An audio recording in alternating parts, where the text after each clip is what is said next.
Meu nome é Hugo Nasky, eu tenho 23 anos, atualmente moro no interior de São Paulo, Tatuí. A minha infância tem dois pontos, assim, distintivos. Tem de quando eu nasci até mais ou menos meus 5, 6 anos, onde eu morei em São Paulo, na verdade em Barueri, com meus irmãos, com meus pais. Meus pais ainda eram casados nessa época. Eu lembro muito de tudo isso, porque eu lembro da minha exploração como um todo. Eu lembro de eu gostar dos meus coleguinhas do prezinho, eu lembro de eu gostar dos meus coleguinhas e também gostar de algumas coleguinhas do prezinho. Eu lembro de eu gostar dos amigos do meu irmão. Eu lembro desse processo todo e por mais que eu sentia que aquilo parecia ser um tabu, porque ninguém falava sobre o assunto, sabe? Ninguém falava que aquilo poderia acontecer, eu sentia que tinha que ser mantido em segredo. Então, durante a minha infância, mais ou menos dos 0 até os 5, 6 anos, foi nessa parte. E depois eu fui pro interior de São Paulo com a minha mãe, quando ela se separou do meu pai. Quando eu fui para Tatuí, eu já tinha certeza de que eu, sem dúvida alguma, não era o homem heterossexual que todos esperavam. E a partir daquele momento, toda aquela jornada gerou um grande conflito interno, porque eu era muito religiosa, de criação católica da minha mãe e tudo mais. Então, esses questionamentos, principalmente tipo, por que Deus fez isso comigo, sabe? Por que eu tenho que passar por isso? Porque por mais que eu nunca tive a minha mãe xingando ou me recriminando, eu fazia isso por mim mesma. Eu lembro uma semana que eu literalmente estava bastante engajado nas questões espirituais, religiosidade. Eu passei essa uma semana inteira orando para que quando eu acordasse, Deus me livrasse. Se existisse um Deus, que ele fizesse aquilo para se livrar, sabe? Que eu nascesse normalizada, que eu nascesse dentro dos padrões e que eu não teria nunca mais aqueles desejos ou aqueles impulsos. Mas, obviamente, isso não aconteceu dessa forma e iniciou meio que uma reforma interna comigo mesma.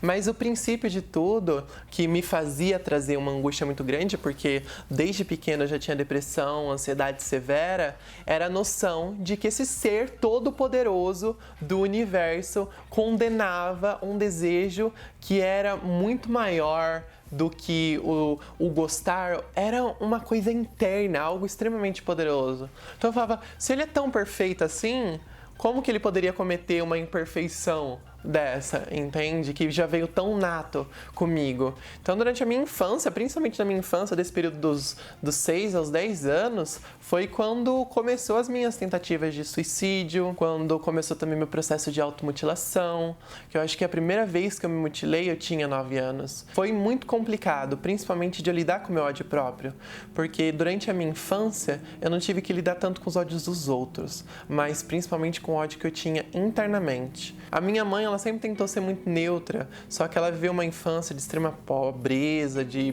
bastante escassez, de bastante tristeza. Então, para ela, os problemas dela, ela resolve com ela mesma. Ela não consegue processar essa coisa toda de psicólogo, de procurar ajuda. Então, para eu conseguir também pedir ajuda quando eu estava na adolescência, foi um processo muito grande, tipo, falando, mãe, eu vou morrer. Eu vou realmente morrer se eu não conseguir ajuda. E quando eu me assumi como um todo, quando eu estava na minha adolescência, que eu tive dois coming out, né? Dois saindo do armário. O primeiro foi quando eu assumi pra minha mãe, que na época eu me entendi enquanto um garoto gay, que eu tava num relacionamento. Então eu me senti segura por ter um parceiro pra poder me ajudar durante esse processo. E a partir desse momento, toda a minha vida deu uma reviravolta completa. Esse dia foi engraçado, que foi no dia que ele me pediu em namoro, o meu primeiro namorado. A gente já estava conversando há muito tempo, também pela internet, a gente conversando bastante tempo, e ele me pediu em namoro. Eu aceitei e foi naquele momento que eu falei, eu vou contar pra minha mãe. Porque eu já não aguentava mais, sabe? A angústia, a ansiedade era tão opressora que parecia que o meu peito, que eu tava me quebrando pra dentro de mim mesma, sabe? A dor era essa, como se eu me quebrasse ao meio, me dobrasse, quebrasse, e aquela dor é constante. Ela tentava entender, mas ao mesmo tempo tentava me dar apoio, mas aí tinha os preconceitos que é instalado dentro da nossa sociedade mesmo, só que aí tinha o amor dela que era muito mais forte por mim, aí também tinha a questão do machismo, porque eu sempre gostei muito de de coisas, de estereótipos femininos, e ela não queria isso, entendeu? Ela falava, eu tenho um filho, eu não tenho uma filha, e era sempre essa briga constante. Mas o processo que foi assim, que foi o mais traumatizante nessa história toda, foi que o meu irmão entrou neste ponto. E quando meu irmão entrou neste ponto, ele meio que quis dar uma de homem da casa, pai da família, querer regrar como eu poderia ver o meu namorado, quando eu poderia ver o meu namorado, e iniciou uma série de interrupções dele na relação até mesmo com a minha mãe e de tentativas até mesmo de me causar algum malefício, como querer comentar para minha mãe me expulsar de casa ou esse tipo de coisa. Então, eu tive que começar a lidar com essa questão do ódio deles e principalmente com o ódio que eu projetava pra mim. Porque eu via minha mãe depressiva, triste, chorando, e eu me sentia culpada por aquilo, né? Mais uma vez, eu me sentia a causadora de todo o malefício que existia na vida da minha mãe e que tinha ao meu redor. O ponto principal foi quando eu entrei no meu primeiro ano de ensino médio, que eu saí da escola pública e fui para uma escola, uma escola diferente, onde tem um vestibulinho para entrar e tudo mais.